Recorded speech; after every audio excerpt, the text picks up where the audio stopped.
and may not be suitable for children under 13 years of age. Viewer discretion is advised.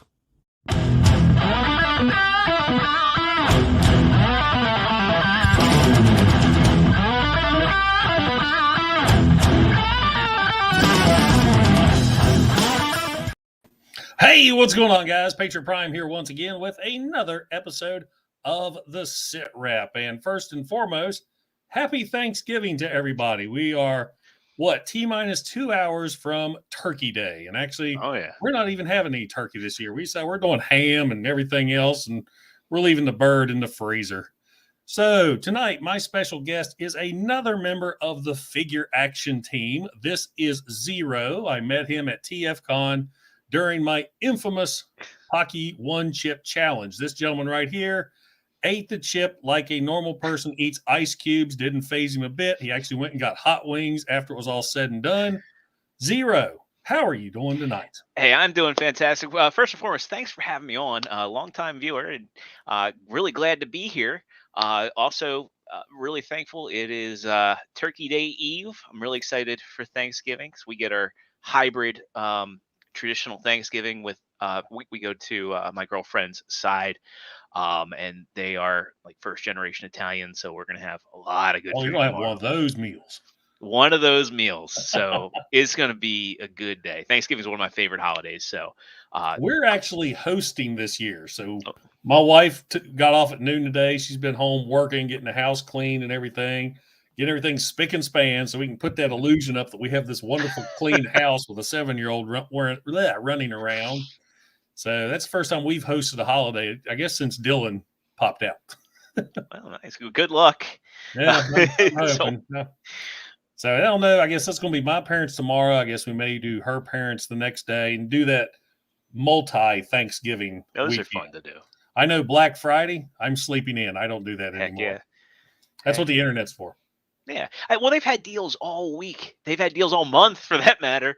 So I don't really think anything's being missed by going out, and like I've got the few things I wanted to get. And that's the day off, man. I'm gonna sleep in. Yeah, enjoy it. I was thinking earlier, I don't have any new figures coming in this month. I've got a lot of pre-orders coming out, but there's nothing new coming in till February and March. Wow. So I guess you guys are going to have to put up with Toyhax and G1 for the month of December. I think the last official one I'm getting is Tigatron, and I think that's going to be like the last. I mean, I got a couple masterpieces coming in, but if you're not collecting masterpieces, I can see where it's just going to hit the brakes unless they pull a Hail Mary and get you Slammer and pipes. True. And I ordered that. Have you seen the sniper rifle? The sniper rifle transform. I ordered him. Yeah. So he may come in December, but we will see. I'm looking forward to the review on that because I don't know anybody else that's getting it except maybe Deluxe. And Deluxe, if you're watching, I know there's that stigma that Deluxe gets everything. But I'm really looking forward to seeing how that turns out because I love Nerf guns. Well, funny story is Deluxe is part of this other Facebook chat group of men with the same bunch of us that were at the TFCon with the panel, and it all started out like, "Hey guys, look at this." Next thing you know, it's Cato throwing up, "Well, here's a link here. Here's a link here. Here's AliExpress." And next thing, "Well, I got a green one. I got a blue one." It was like the whole crew got one. I was like, "Well, shit, you bunch of influencers." It's that influencers, rather. Fear of missing out, and the influencers are saying, "Oh, yeah." That's the thing. It's like at TFCon. He's in my photo booth over here. Let me grab him. I got that Arch Core figure that everybody was getting. And that thing is so cool. I'd never heard of it before. Yeah. And Cato showed it off, but he kept it in a box and not until his review. And I was like, oh man, I should have grabbed one of those. Now, granted, I still have my Stealth Bomber Megatron. I haven't reviewed him yet. I think you'll enjoy that one. The transformation, I mean, it's challenging, but once you do it a couple times, you get it. But this is a joy to transform. So that thing just looks so cool. I like the Mad Max aspect to it. Yeah, that bumper. Oh man. Yeah, and it's just the materials are awesome. Oh wow. Oh, Elites. I have a special brand new super chat I created yesterday. So nobody has seen this one yet. This is going to be a hoot. Let's see. Just saw one for $100 at his comic shops. Everybody's bragging on Unite Warriors. Well, Night Cyclonus. What Cyclonus is on the brain for some reason? Superior. Superion. Big difference. Now, with they're doing them for Legacy, I think people are going to be purging all that Combiner Wars and Unite Warriors sets. Oh, yeah. Of course, I have a feeling, just judging by the description, I think the new combiner, like the Menasor, for example, is going to be just like the Magic Square when I bought. Maybe a little bit. Yeah. I see no problem with that. No, me neither. Yeah. And I got so many people complaining, well, why is Menasor the trailer? I'm like, why not? Yeah, if they can take Motormaster as just the cab, still transform him to look like Motormaster in figure mode, and they want to use the trailer to make Menasor, go for it. I got a controversial take on this. Hit me. We haven't started even asking questions yet. Well, outside of that Superion, which again is a little questionable, I don't think Hasbro's ever made a combined figure that was fun to handle. Other than G1. G1s were pretty sturdy, except for Devastator. That one, when I first got him, was such a disappointment. It was like, oh, he looks cool. As soon as you go to play with him, just falls apart. Actually, I got to take that back because I think the Combiner Wars Devastator was actually pretty fun to handle. Well, Predaking was, for sure. Yeah, Predaking definitely was, though. The individual bots suffered for that. Yeah, there hasn't been good individual bots, like I said, along with the combiner since G1. Of course, back then we didn't have like what we got now to compare it to. That was cutting edge technology back in the day. Right. When you raise the bar and you raise it too high, that's the thing. You get that Icarus effect where you fly too close to the sun. Oh, yeah. Old Survive fan says he's got the Generation Selects God Neptune. I never pulled the trigger on that one. I couldn't either. It's like the what's the Piranacon?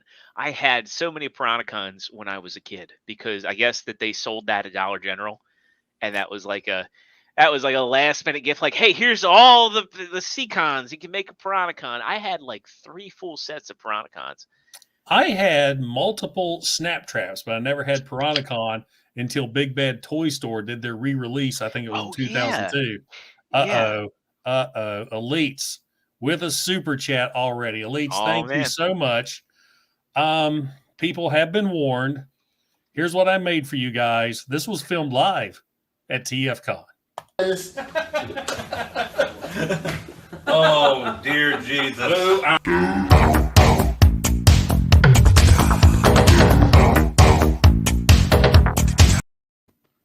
Yeah, you think that's bad watching it? That happened in the room we were sitting in.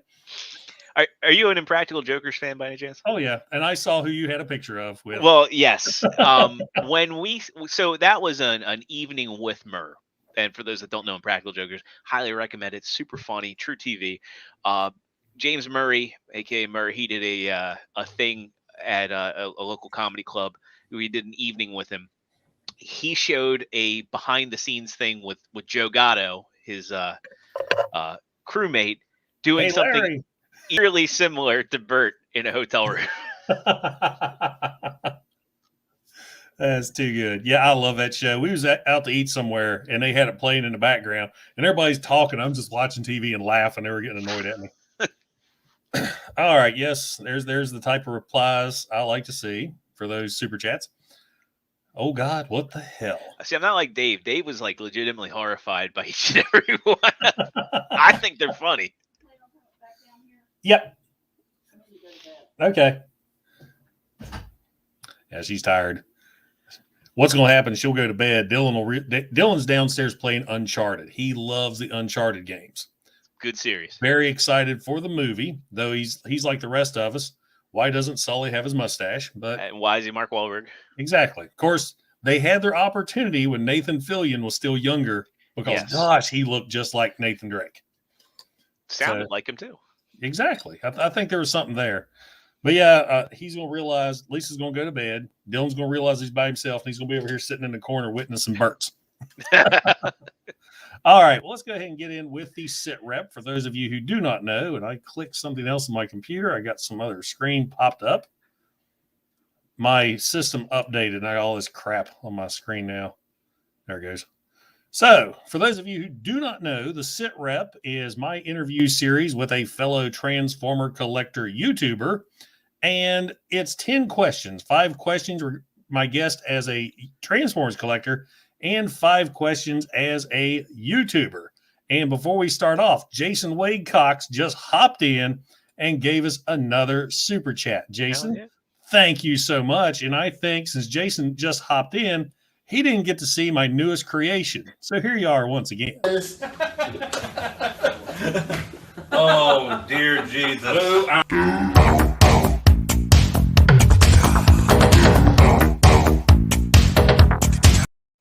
The best part of that is Kato, and he's like, oh, I know.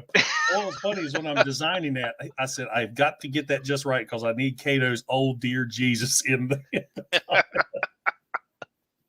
all right. Well, let's start off with question number 1, sir. Oh, no, you're not, buddy. No, you're not.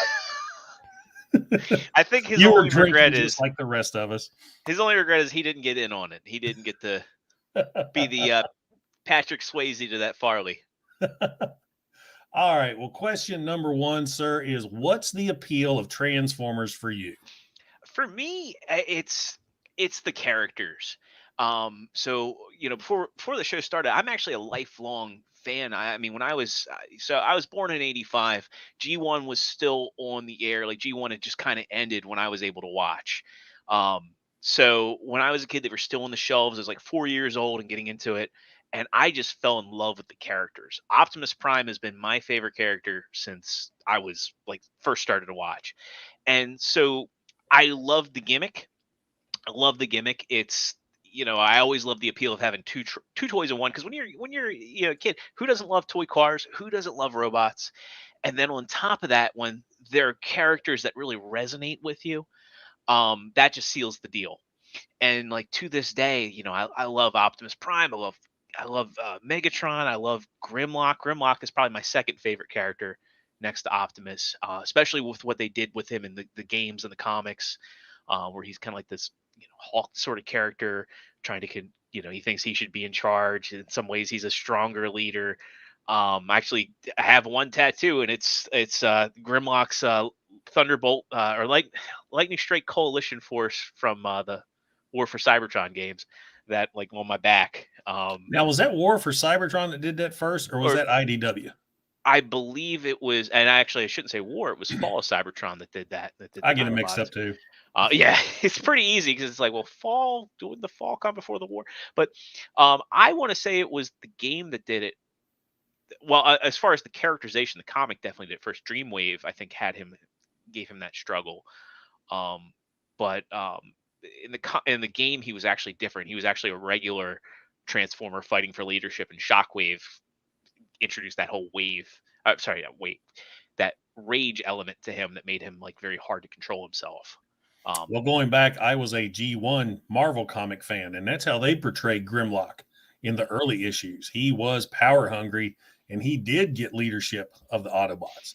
And it was a pretty neat storyline that ran for multiple issues where he and Blaster were at each other's throats. They were completely different characters from the cartoon. Oh, then yeah. When the new writer took over, it all just went out the window. I got to reread those books because when I was a kid. The War Within. Yep. Dreamwave. That's where the Fallen was first introduced. Yeah, I really got to go back and reread the old Marvel stuff. Like when I was a kid, I read it because it was, Spider-Man was tied into Love of Spider-Man. But when I was a kid, the comics didn't resonate with me because they were so different than what they were in the cartoon. They were following. I was like, this isn't what's happening in the cartoon. And I kind of rejected it. And then as I was old enough to appreciate comics more and understand different universes and timelines, that all came with the Turtles, funny enough. it was explained to me when the Turtles movie came out. These are different turtles. Oh, there could be different turtles. But when I was real little, I didn't understand that there could be different universes of Transformers. The But multiverse. exactly. Now it's so popular; it's easy to explain to an audience. But Yeah, that's how you can retcon stuff. yeah, right. That too. So I didn't really appreciate, and I'd go back and try and find the issues online, but I couldn't go back and get complete sets because in the early days of the internet, that just wasn't a tenable thing to do. Now, of course, years and years ago, I sold off all my G1 comics. I sold off a lot of my comics back in the day. But when I was in Iraq, that's when Amazon started selling Titan books, was doing reprints of the old G1 series. They did all of G1, and somehow, since they were a European publisher, they got away with printing the Marvel issues. Because when IDW first tried to reprint those over here in the States, they weren't allowed to print issue 3 because of Spider-Man, issue 9 because of Circuit Breaker, because Marvel owned the rights to Circuit Breaker. But with these Titan books, they reprinted everything, and it wasn't that comic book paper that IDW used. It was like glossy stuff. And when I was overseas in Iraq, I just bought all of them, and that's how I got my G1 collection back again. And nice. I think IDW has done a reprint of their reprints, and Marvel gave them their full rights to use whatever issue they wanted. So I got to go back and grab those. And if the missus is listening, that would be an awesome gift since she has not able to get All right. Well, question number 2, aside from G1, which is always the number 1 answer, what's your favorite Transformers fiction? Well, actually, it wouldn't be G1. It would be Beast Wars. We were talking before the show about, Beast Wars getting you back in. Beast Wars, I think to me was, I was early teenager when Beast Wars came out. And I just, to this day, love that fiction. I love how the characters were, how they were written, the stories, I think still hold up. Now, it's funny because, like, the visuals don't really hold up. The music is like this, it's not even super repetitive. Yeah, it's repetitive, and it's also MIDI music. That's the other thing. It's like MIDI guitar riffs and everything. But man, the voice acting, the characters, like when you start watching an episode, that sucks you in so much. And I think that Beast Wars really legitimized a lot of the core elements that you see in Transformers fiction today. The concept of the sparks, the concepts of protoforms, Unicron being this thing that's like looked at as their big bad mythical force that strikes fear in the galaxy. I'm like, yeah, in the 86 movie, Unicron's like, oh my god, this thing's bad, he eats planets. But when they use when the Vok use the image of Unicron, it really can strike fear in the heart of anything. I just really liked a lot of the concepts that were introduced in that, the CR chamber, stasis lock, the idea that the Maximals became smaller from, they were originally the Autobots that became smaller to conserve energy. There's just a lot of really interesting fiction there, and just the characters really hold up. Now, did you read when they first started Beast Wars? The writers had no concept of Generation 1. Yep. And in the first episode, Optimus Primal mentioned the Great War. And they just threw that in there because every story Great War.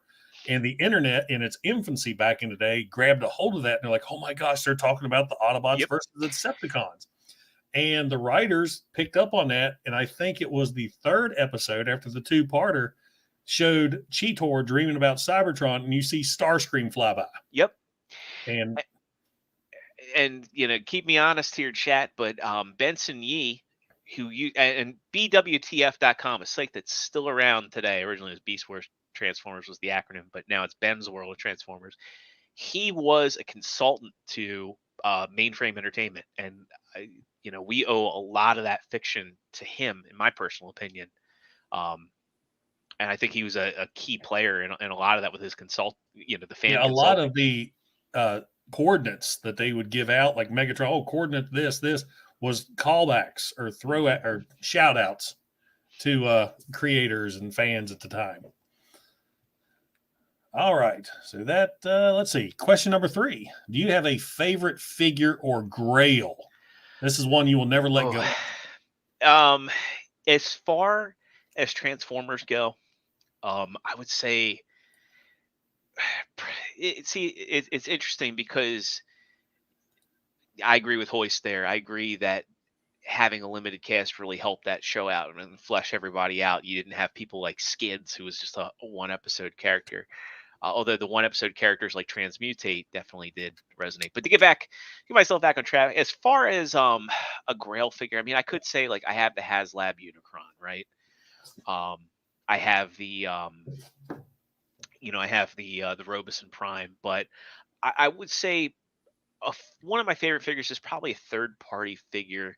And this one's kind of personal because my buddy Oscar was at the TFCON Toronto where they had this really limited G2 Jazz. I love G2 because for me, G2 was an opportunity to get characters over. So as I mentioned, I was real little when G1 came out. And G2 comes out and they come out with these really insane 90s decos. And I'm really happy to own a brand new Grimlock that doesn't have a broken arm or a complete Devastator. Sure, he's orange. But I liked a lot of these decos. And one of them was like two of my favorite G2 figures are the G2 Jazz and Ramjet. Like I got Ramjet and I love that black, purple, teal deco, but Jazz was also super awesome. So have you seen that Toyhax put out a G2 sticker set to turn Studio Series 86 Jazz G2? And then Larkin has 3D prints. I think he's getting ready to put up on his Etsy shop of the blue weapon with the green missile.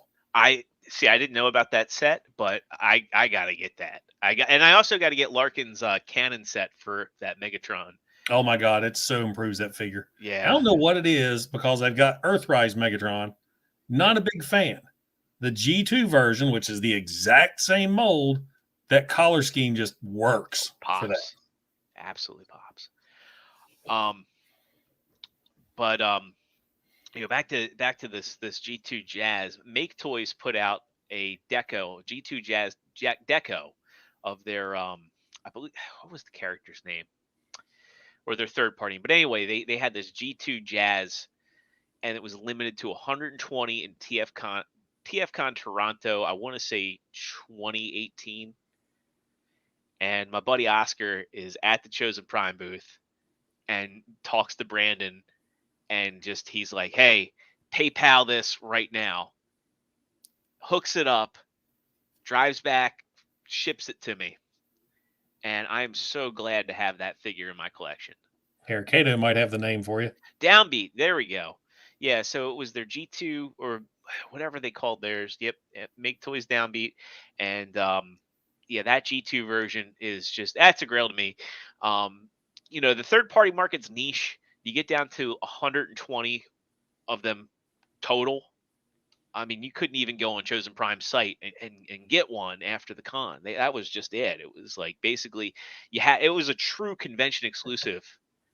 And I'm really glad to have that one. And it's a great one for me because a friend went out of their way to, hey, it was one per person at the con, but he's like, going to talk to, Brandon from the Chosen Prime and be like, look, I'm a friend. He's a huge G2 fan. Got to get this for him. I know it's one per. He's a real guy. Here's our conversation. Can you work it out? And through the Hail Mary, because Brandon could have said, no, dude, it's one per customer. You got to be here at the con to get it. It happened, and I got it. So glad to have it. I have been to 3 cons. I've been to 2 TF cons, and my first convention I ever went to was ShardaCon in 2013 in Charlotte. And I got their convention exclusive. It's this awesome repaint of, what was it? Armada, not Armada. And what was this one? It was Bulkhead. Oh, that's the Beast Hunters. Beast Hunter Bolt. That's from Prime. Yeah. Yeah. So they painted him up. He's a Sharkticon called Land Shark. And I can't get the box down, but the box is very G1 oriented. It says Get Right Robot, Sharkticon 2013, Land Shark. But every convention I've been to since, you get your exclusive figure. Like I got this one at TFCon, and it's got Chosen Prime on there, but there's nothing on there that says convention exclusive. Yeah. Which it's kind of disappointing anymore. You like have this logo on there somewhere. Right. Would be awesome. I mean, I know it's an exclusive, but that's just me Even a telling sticker. somebody. I'd like to see that on there. So one minor nitpick with these exclusives here lately. Just a little hop off of that. It's just like, so, I just moved. A lot of people that know me know that. And so I had to pack up my whole collection. I still haven't set it up yet because we have the whole rest of the house to get done first. Everybody's like, did you get the basement ready? It's like, listen, if you have a missus and you can't say, well, we're not repainting the rooms. We're not doing this, that, or the other. I got to get my toy room up first. It doesn't fly as much as we want it to. It doesn't fly. But anyway, going through a lot of these boxes, I just it's like a little nostalgia tear. It happened when I packed up. And now as I'm going through my figures, like the Toys R Us exclusive stickers on the boxes, I'm like, man. Oh, I know. And of course, I don't have that many boxes anymore. I was actually thinking the other day, I keep all my third-party boxes. Any G1 box I happen to find, I keep. But I've got my closet there full. And a lot of them right now are Titans boxes. They got that great artwork on there. And I'm like, I can't store these anymore. So I'm debating on getting the box cutter and just cutting out the art, which will still probably go in the closet. It'll never go up anywhere. But I've got to get rid of those boxes. Yeah. I just keep the masterpiece and the third-party stuff. And that's mostly because they're so fragile. And we probably have one more move left. We're planning on going to the Carolinas in probably 6 to 7 years. Now, where are you at now? So I'm probably about 30 minutes north of Baltimore. Oh, okay. So you're fairly close. Yeah, very close. And prior, I was 20 minutes south of Baltimore. So, we moved to be closer to her parents. So we have kids. We're, Survive fan, I have no idea. All I know is he was the main exclusive. At Sharticon, they only made 75. I thought Landshark was originally a Energon character. Off to Google he goes. Or maybe it's that was Landmine. Yeah, that was Landmine. There was a G1 Landshark, but that was from Timelines. And then they retconned him in. Okay, that was a BotCon 2009 box set. Yep, he was an Energon Landmine originally. Yep, and that's where I was. That's where I was drawing the connection. Well, the original line actually came from Saturday Night Live in the early 80s. Landshark. Where the hell were we? Oh, question number 4 at 30 minutes in. What figure is your white whale? This is your most wanted toy. It's a figure out right now that you would just love to have in your collection.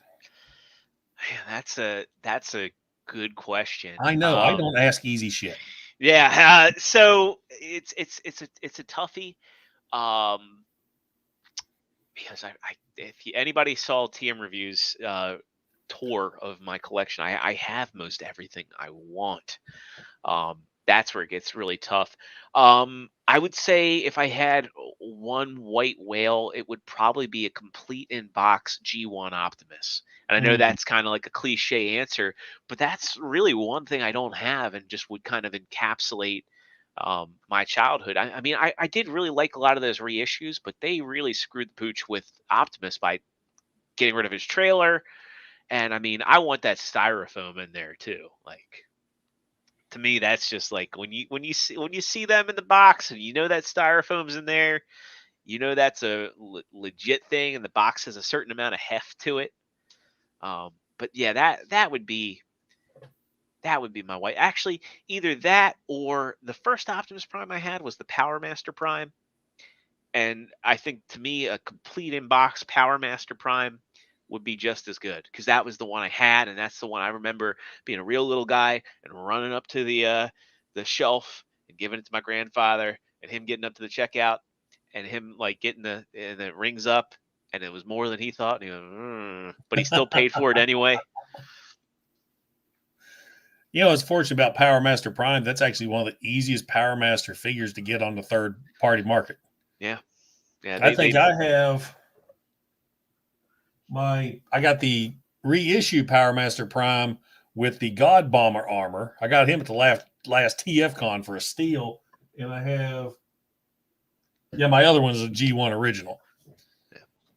I think really it's just the allure of the box. It's like I think what is collecting other than capturing our nostalgia Exactly. and finding the stuff that gives us the certain feels. And for me, it's like, if I had that Power Master Prime in the box, for me, it brings back that memory of being in the Toys R Us with my grandfather, and Yeah, that. for me, that would be Christmas '84 because it was my grandparents. It was funny. I had my grandparents on mom's side got me Optimus Prime. Grandparents on dad's side, they got me Megatron. My aunt got Oh me yeah. Soundwave. My sister got me Sunstreaker. Somehow I got Ratchet too that Christmas. But yeah, the Christmas '84 was awesome. Well, question number 5 was, what's your favorite Transformer character? And you've already answered that. Yeah, I mean that's I could maybe say my favorite Beast Wars character though. Go for it. Yeah. Favorite Beast Wars character is Rampage. I love And the character. we're going back to talking about like what makes Beast Wars so special, and the lore about Rampage, how they tried to clone Starscream's immortal spark, and you know Megatron gets a piece of it, and he doesn't really want to be a Predacon, but he like tortures. He's the most effective of all the Predacons, really, and he's just this really he's like this kind of I don't want to say Hannibal Lecter type, but he's this psychopathic character. Yet you're sympathetic to him. That's what I was getting. He's a Yeah, sympathetic psychopath. And yeah. how awesome was that scene? The last years, he's just like, kill me. He's holding that blade and he's just whatever. Just Well, take. he's laughing at Death Charge. Loved it. And that laugh too. Man. I liked how he talked. He had that side mouth, which was wild. I think my favorite episode of the series though is Transmutate. You know what's funny? I finally broke down and bought him. He just came in yesterday. Nice. Because I thought I don't need another Paleo Trex, and Why? I took advantage. Entertainment Earth had to, get something $25 with free shipping. And I was like, what the hell? Bought some Christmas gifts and threw Transmutate in the box for me. Well, what's he digging at? Hey, I keep the cool. I need to get a mini fridge for this office. Oh, I do the same thing, especially if I got all the guys on here, and we're on here for 2-3 hours. I think it was last week. I was on Bert the Stormtrooper's live stream. We was on for 2 hours. I had a live stream the next day. It was all the same people. We were on for another 2.5 hours, and we talk all the time on Facebook too. So it's like we were talking earlier. I can't remember if it was off screen or live. How this community is just so awesome. You meet these people, you immediately click. You have things in common, and you just talk. Yeah, it's awesome. I think it's interesting. Like we live in a society that's so divided these days. It's nice to have a place where people are united. You don't care about people's backgrounds or what they believe. You have this. It's like a back to basics. This is like one of those things that's awesome, where you can just hop into conversations and talk about something you love. Wait, he's a she? He is? Actually, technically, Transmutate, if you want to get into it, this is like I'm just giving him grief. This is like it goes to the Gazarian thing. I know we all seen Afterlife now, but when Phoebe drops that line, actually Gozer's neither a he or she. Transmutate, they never really say what it is other than it's an it. No spoilers, but I had to go home immediately and Google who played Gozer. And I was like, no wonder that demon was hot. And I didn't realize until, I don't want to do spoilers. Some people may not have seen it. Yeah, go see it if you haven't. Definitely. Yeah. My kids stood up and cheered, and I'm like, you're 7. Why are you? It's the most fun I had at the movies all year. Actually, next to Nobody. Nobody was... I've heard good. I haven't seen that one yet. I'm really looking forward. I know, Hoist, we're not going to say nothing. We're not going to say that. Yeah. Gozer was in the trailer. You saw the flat top. You saw the arms come out. So, no spoilers. Did you see He-Man, the new He-Man? I have not yet. Fun thing. It's like we choose, like, Mrs. and I, we watch a lot of Food Network together. I'm a home cook. That's where it's funny, like the whole thing with the Pocky Chip Challenge. I'd said to Dave for years now, I can do spicy. And Dave's like, oh, I don't know. I don't know. And then I finally put up or shut up. Uh, and he was like, okay, um, you exceeded my expectations. But, outside of us watching Food Network together, I, instead of watching TV, I play video games. And so, before we were Well, see, talking a that little bit. used to be me too, until I started doing this YouTube thing. Now I got Dylan who's taking Yeah. over the game system, not to mention the TV, because I can't go down and watch what I want to watch when he's in the room. So any free time I have up here, I'm up here shooting something. And of course, it also depends on how I can get my schedule to shoot something. I mean, sometimes a 10-minute review of mine you see took 3 days to shoot. You got all the takes, all the editing, and hey, what are you doing up there? Come do this. What to do? Hey, we're going here tonight. Because if you watch my newest review, Shattered Glass Gold Bug, I filmed the intro of that 2 weeks ago. I filmed the rest of it last night, and you can see the difference in my facial hair from the intro to the outro. Hey, Rodimus, welcome to the chat. Hey, what's up, man? All right, so that's it for the Transformers toy questions.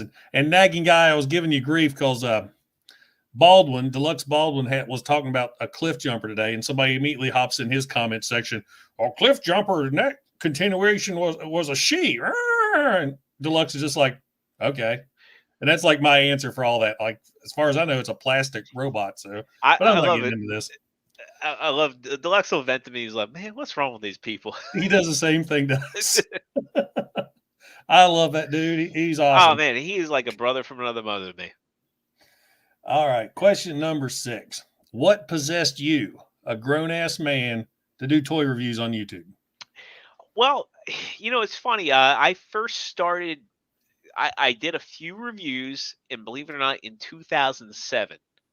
If you go and click on my channel, I think they're unlisted now, but I did a couple reviews. It's funny because he's one of the OG YouTubers, and I didn't put 2 and 2 together to figure out he was a local guy until like the 2010s. I saw Bolt Matrix and Pia. And Bolt, I've been watching his videos forever. He like, and I was like, just kind of impressed with how people were doing these walkthroughs of figures and sharing their experience for people that didn't know. And it's funny, like back in the 2010s, I like I mentioned, I've been collecting my whole life, but nowadays it's just like I get it all. But there was a time where I had to be choosy, and there was nothing worse than being like, okay, this is the one, and I mean it, the one figure I can get this month, and then it ends up being a piece of crap. So I was loving watching these guys say, definitely get this figure, avoid this figure. I was also reading BWTF, and I'm surprised this dude has not changed his format at all. I applaud him. Dave Van Domlin, he does I think it's Dave's TF page, and he's been around for nearly 30 years. God, the internet is that old. It shocks me. But yeah, he's been doing these reviews forever. So I was like, maybe I could do that. Maybe I could try that. And it's tough. And when I did my reviews back in 2007, I was like, phew. Not saying I created the format, but I was in front of the camera with the toy. You saw my face the whole time, where I was a very skinny, spiky-haired dude. It kind of looked like Bart Simpson with no facial hair. And still kind of coming out of my goth phase from when I was that age. So I have bracers and rings on and everything. You wouldn't even recognize me. But I just wanted to share my experience with the figures. I would go on, back in the late 90s, I was on Bot Talk, which was one of the first Transformers message boards, and I got on the AllSpark. There was another, and that was like when Easy Board was like the place to go and do forums. And then there was also another site called Dutropolis, which when there was a mass exodus from Bot Talk, where they were basically purging accounts for posting too much, which it's funny, I'm out of focus. In today's day and age, like people are posting a mile a minute in chats and in Facebook pages, just comment. We all had this mass exodus, and that's where the Allspark formed. And forgive my camera here. There we go. Back in focus. Yeah, Trans Fans was another one. I almost forgot about Trans Fans. But yeah, I just, I got on. I wanted to share my experience, and it's difficult to do a toy review. Like, back in 2007, I had a little digital camera that I used double-sided tape to stick to my wall, and I had shop lights, and it was tough. I tapped out of it. I got into podcasting in about, I want to say the early 2010s. A buddy of mine, Zach, he knew I liked talking about toys. He had me on his site, Powit.tv, and I did several episodes with him, and was a regular on his podcast. He was doing podcasts before it was popular, and we would talk gaming, toys, and movies. It was like a triple threat for nerddom, and I just was always on as kind of like a guest. I wrote for his site, but he would be like, "Hey, we need you on. You're good at talking," but I wasn't one of the regulars. And then flash forward to TFCON 2017, I met a lot of the Realm of Collectors guys, and they wanted me on, and I became a regular on Breaking the Mold. And eventually, a lot of those folks, they're not big on Hasbro. I love it all. Deluxe and I became friends through it all, and we wanted to talk positively about Hasbro. And we liked a lot of things that Hasbro was doing at the time. The Combiner Wars trilogy was wrapping up, but there are a lot of people that just like the crap on Hasbro, and I'm like, Hasbro's the OG. That you might not like everything they do. Yeah, but I've always appreciated the official products, and I just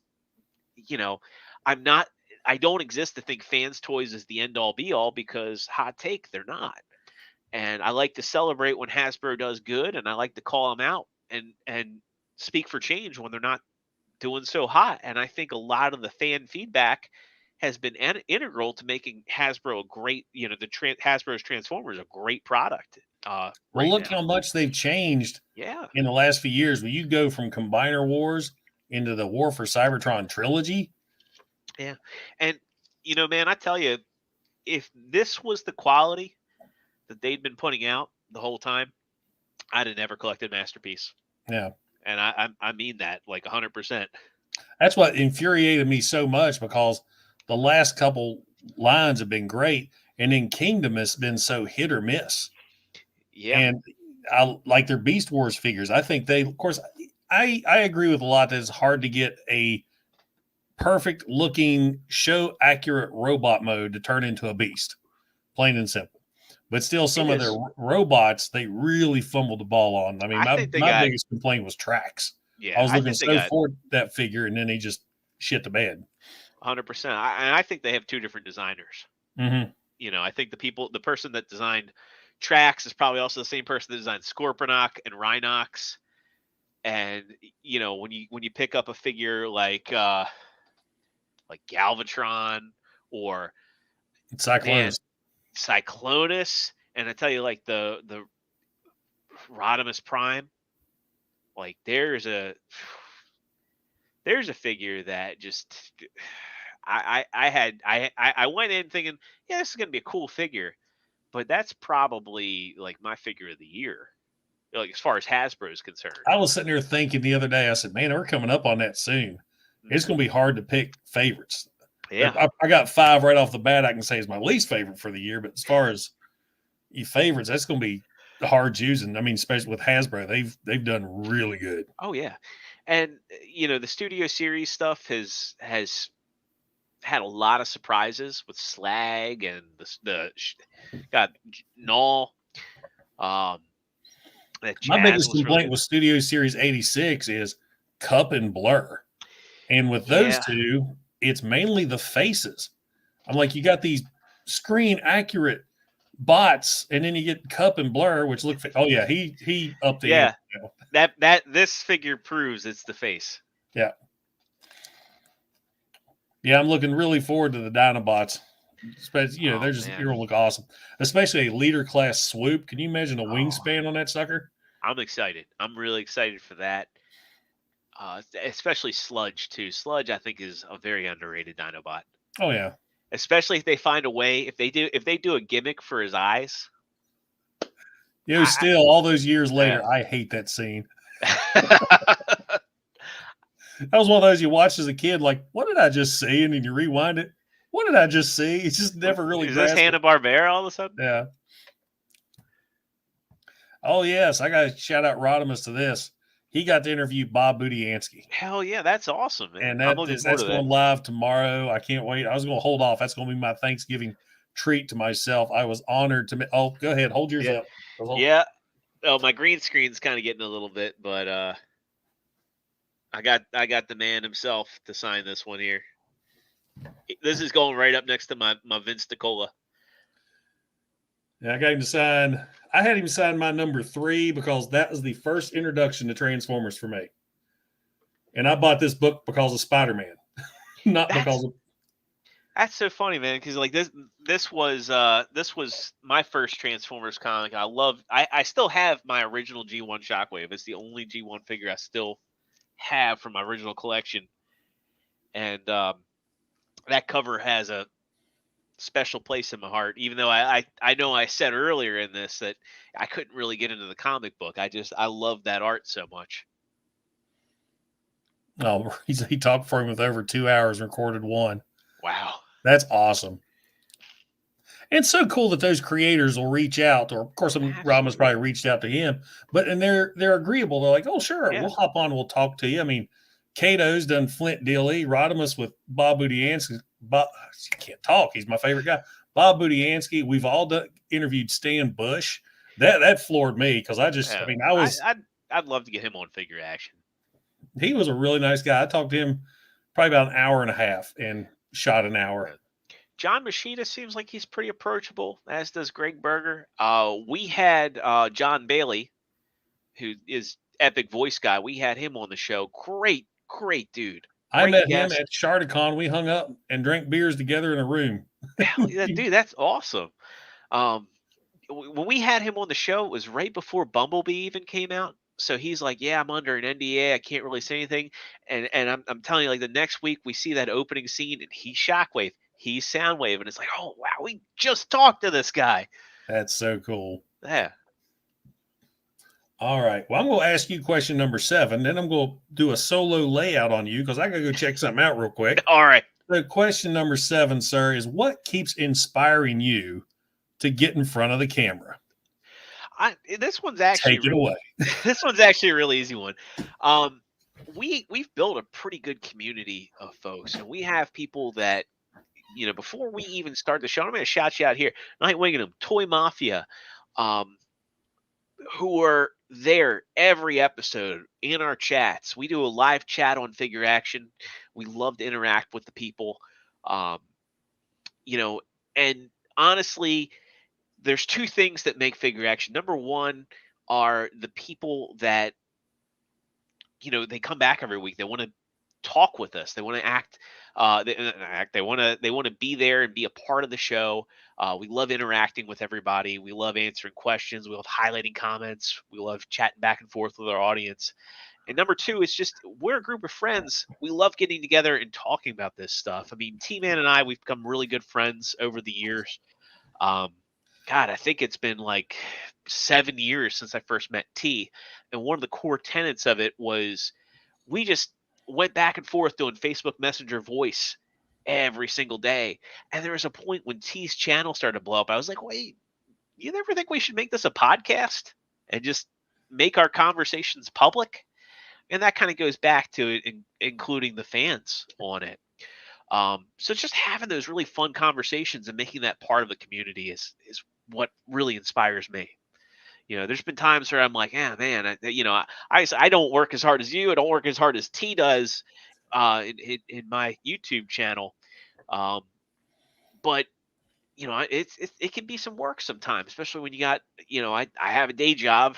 Not going to be like, I'm the most important businessman ever, but I'm not fairly important in what I do.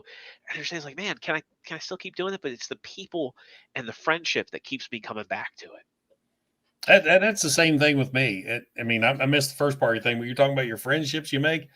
That is it. And I enjoy my fans. When I'm making these reviews, I can't wait to see the comments. Yeah, And of course, every now and then you get the ones you're just like, really, dude? yeah, But but I love showing it off. I love seeing the reactions. The people I've met, that's what keeps you going. And like you said, it's hard sometimes. Like you, I've got a full-time job, wife, kid, things I got to do here. And sometimes it's hard to sit up here and crank out the content. And there's some nights where I'm like, oh my God, I've got to get this shot. But right. if you're feeling rushed or you're aggravated, that's going to show up 100%. in your review. And so I'll wait until, okay, I'm ready to do this tonight. Let's rock and roll. And one of the things I said too is we've got guys that are in our chat well before the show even starts. They're ready to go. I mean, I know that part of the community means something to those guys, and I feel like we owe it to them because it's something that's important enough for them to be on and hang out well before we even start. And I really appreciate that. I really appreciate something I'm putting together resonates with people. And it's amazing that so many people are into this, especially our age. And I'm doing our age loosely because right. You know what I mean. And the friendships you make through these plastic robots is amazing.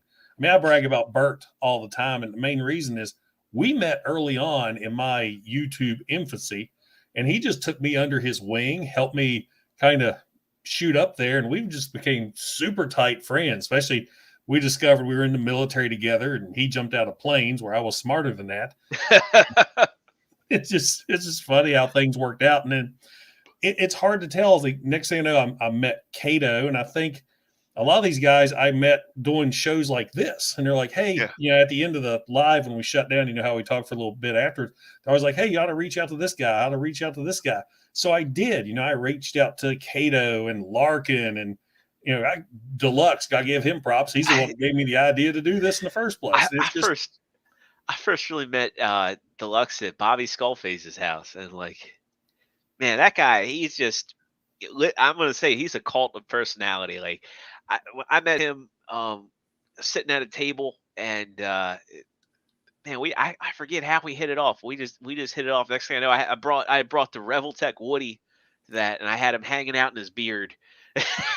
And I first met Deluxe at TFCON 2019 as I was walking out of the lobby. He was walking in. He tripped right in front of me and grabbed me. And I'm like, well, hi there. And of course, he comes up to here to me. Right. I mean, yeah.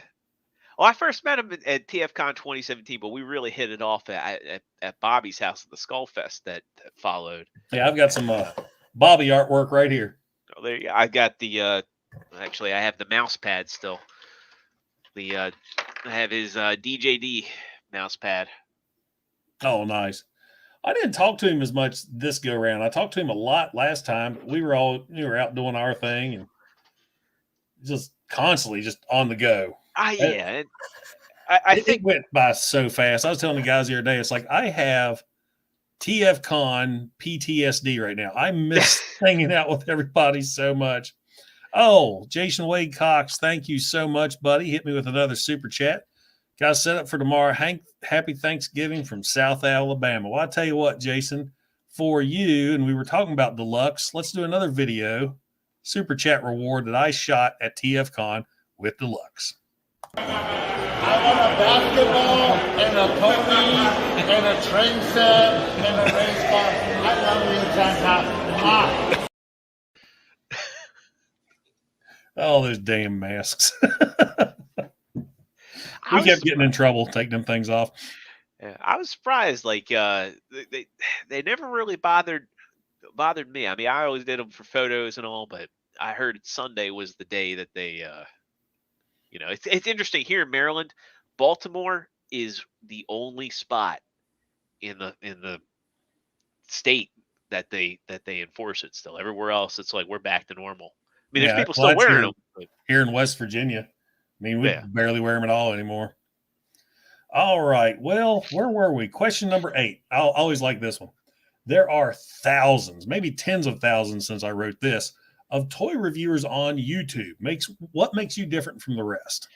I'm just going to go back to, what we said before. I think the thing is it's 5 friends with very different backgrounds, very different walks of life, getting together to give their perspective.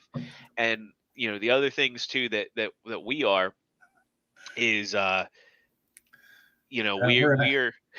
we're focused on being positive. I know there's a lot of people quick to, and this isn't everybody. I know, like on the Rejecticon side, you guys aren't overly negative. I really appreciate that about y'all. But there's a lot of reviewers out there today that are really hard and negative on something. And, if someone likes it despite its flaws, that isn't enough. We don't trash on figures. We're very like, look, if you like it, you win. Good for you, man. We don't want anybody to feel like they need to come to us to have their purchase validated. We just want to help people make informed decisions, know what's out there, and feel like, they're getting the best bang for their buck, making decisions and knowing what's out, knowing what's good, knowing what people like. Maybe they can say like, I feel like I'm more like T-Man than Zero in the figures I like. And then they get T's perspective on a figure or Matt's perspective on a figure. And that's like the person that like they can go to, somebody that relates to their tastes more than somebody else. Cause like there's some figures that I think are, not the best figures, but I hold them near and dear. I like them. I'm just grabbing on my desk here this Waspinator. Oh, you can't see him because of my green screen. I was going to say, that's a cool looking Waspinator. Stealth mode. Yeah, here's a better one. You can actually see him. He's not stealth mode. But this Ravage set, right? This was the PulseCon exclusive. That cheater mold isn't the best. However, I love this representation of the character. I love the sculpt. See, I'm going to have to get one now because I thought the same thing. As like, I got 2 Cheetors. I got the regular. I got the Netflix because I like the collar better. I saw that one. I was like, I don't want to spend that much money on another Cheetor mold. I have G1 Ravage, but now everybody's raving about it. I'm like, okay. I feel like for me, and I'm not going to ever hide that like certain elements of nostalgia are a factor in my ability to enjoy a figure. And like I was saying earlier, like if you're on a tight budget, I'm willing to say like this is a figure you should go out and get. I'm not going to say it's the best ever. I think we're all very honest. The figure action crew, as far as what we like, we don't hide our biases for certain brands. Some of us are fanboys about certain lines of figures. And I think that's really what makes us stand out is that you get different perspectives. Just like the fanboy thing. Just I had somebody the other night comment on one of my videos says, I really hate the fact you always have those Toyhax promos at the beginning of your videos. I'm like, that's what a sponsorship is. Yeah. you have to. That's part of the reason I put channels or chapters in my videos. You don't like it, skip it. Exactly. But it's part of the deal. And I appreciate what they've done. And I like their product. I was a big fan of them before they sponsored the channel. I'm going to have to wrap this up. I've got to go take over for Lisa. She can go to bed. So I'm going to hit you with our one final question because number 9 was thoughts on the community. You've already answered that. Yeah. So we're going to jump to number 10 and wrap this up. Sorry, I usually keep it longer, but holiday tomorrow and everything. Do you have any channel goals for figure action? And where can our viewers find you? If anybody doesn't know and they want to check out later on, there is a link to the figure action channel in the description of this video. Yeah. So goal wise, I'd love to get on some more guests. Like we have had some really unique folks on. Would just love the opportunity to talk with some of the folks I mentioned, like Greg Berger, John Machida, some more of the folks that were involved in the comics. But really just to grow the community. Like I really mean it when I say it, that I appreciate each and every person that's there in our chat, hanging out with us every Thursday night at 9:00. That's my little plug there, other than, hey, it's in the link below. But I really like what we do. I'd love to have, more folks engaged, more people adding to the conversation. And, I really just hope that we can continue to be, leading some positive conversations in the in the community. Cobra Clan, good friend of mine. Yeah, I just kept it, I dropped the extra part of the extra zero for, rolls off a little bit better. Well, it was funny. I remember during TFCON the Chip Challenge, people kept calling you Extra Zero. And then last week when you invited me on your show, I was noticing it's like, well, everybody's calling him Zero now. So I went back and looked at a couple other of your streams, and they were still calling you Zero. And I'm like, oh, that's what I'm going to call him. It's funny. I also am a big Gundam aficionado. Used to be at least, but the Extra Zero, it's from 08th MS Team. That's where I picked up the extra. I just thought it sounded cool, so that was where I picked up my internet handle. Benjamin, why not? Yeah.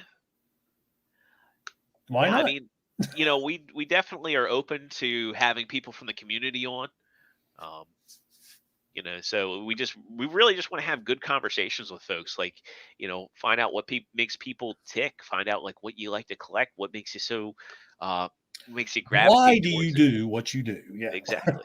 I think that, and I guess I know you need to wrap it up, but I think in having these discussions, that's the ultimate thing we're all trying to figure out is, why do we do this? Why are we grown men collecting and hanging on to all of these? I'm getting very Jeff Goldblum on you all of a sudden, but why are we hanging on to these? Why do we gravitate towards these figures? What is it that resonates? And it's like, on one hand, we're looking for validation, and on the other hand, we're looking for that mutual understanding and trying to figure out what connects us, what makes us unique, what makes us compulsed to do these and spend our hard-earned money, Why is it when the wife sends me to the store to buy milk, the first aisle I go to is the action figure aisle? God, I stopped at Walmart to pick up a dessert for my we're going to her family's first, then we go to my aunt's for dessert. My uncle was upset that I got a pre-made apple pie because our kitchen is under construction right now. He goes, don't you know my mom makes a homemade apple pie? And I was like, well, to be fair, it's a frozen apple cream pie. So I had to stop and get a key lime pie, which was my original, but the first store I went to. But anyway, she's like, where are you? I'm like, I'm at Walmart. She goes, why? And I was like, well, I'm here for the key lime pie. Oh, sure. You went to Walmart, not a grocery store. I was like, I promise you, Walmart was the easiest place to go. That's my only option, Walmart and Ollie's. Yeah. All right. Well, Zero, once again, thank you so much for coming on. I'm sorry I have to cut this short. Chat, so glad you showed up as well. Want to wish each and every one of you a very happy Thanksgiving tomorrow. Absolutely. And enjoy your day off if you're lucky enough to get one. Enjoy hanging out with your family. So, Extra, do you want to take us out? Or yeah, absolutely. Thank you again for having me on. It's been a pleasure. It's been a blast having this conversation with you. Thanks to everybody who came and watched. Again, you can find me. You can click that link in the description below. Figure Action Podcast. We're on every Thursday night, except for this one because it's Thanksgiving. 9 o'clock Eastern Standard Time. Come on in. We love newcomers. Interact in the chat. I'll be giving away a shirt next show. So if you want to get a Figure Action Podcast shirt or just want a chance to win one, come on in. And we really do love our audience, so check us out. And that's it from us. Do I give the oorah? I'll do that. You'll do that? I don't do it too good. Yeah, because first off, you said oorah. I know. I screwed the pooch. Oh, that's all right. Well, once again, guys, thank you so much for participating. I hope you enjoy your weekend. This is Patriot Prime signing out. Hooah! There you go.